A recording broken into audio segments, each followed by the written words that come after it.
तर पण मग जेव्हा तुम्ही किंवा जे डायरेक्टर्स ज्यांच्यावर तुम्ही काम केलंय, तुम्ही असं सोशली भेटत असाल, बोलत असाल, या बाबतीत हा विषय जेव्हा येत असेल, स्पेशली वेन आपण प्रमोशन करतो, आपण चांगला पिक्चर बनवण्याचा प्रयत्न करतो, नाटक बनवण्याचा प्रयत्न करतो, मार्केटिंग करतो, त्यासाठी social media everything we do, त्या मराठी ऑडियन्सला किंवा तो जो माझा एक तो बघायला यायला पाहिजे, ही लोक येत नाहीत थिएटर. एवढं सगळं करूनही हे जसं तुम्ही म्हटलात स्वतः जज करून मोकळं व्हायचं. या गोष्टीला काय सोल्युशन आहे किंवा काय मराठी ऑडियन्स रिसेप्टिव्ह नाहीये? आणि मला तू म्हणतोयस त्या संदर्भातला मुद्दा अजून कोणालाच कळलं नाहीये त्याचं खरं सांगायचं, कारण ते सारखं असं होतं. आता परवाच्या दिवशी पुण्यामधली बातमी होती की 7 प्रयोग पुण्यात होते, त्यातले 5 प्रयोग हाऊसफुल. आय वॉज लाईक की अरे मग नाटक चालत नाही असं कसं म्हणणार. बरोबर. मध्यंतरी असं होतं की 8 प्रयोग होते, सगळ्या प्रयोगाला कमी बुकिंग झालं, ते व्हेरी होतं. मी आता म्हणतो आहे 5व्या आठवड्यामध्ये सांगायचं काय आता थांबायचं नाही, किंवा हा 5व्या आठवड्यात गुलकंद गेला असेल तर याचा अर्थ लोक काहीतरी ठिकाणी आली आहे ना.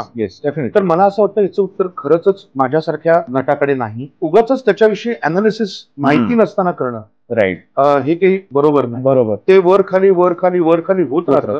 आणि बरोबर आहे की त्याची काळजी निर्माते हे त्याच्यावर विचार करतातच आहेत ना. बरोबर आहे. मी अजून कुठे त्याच्यात डोकं घालू, मला माझं काम करू दे.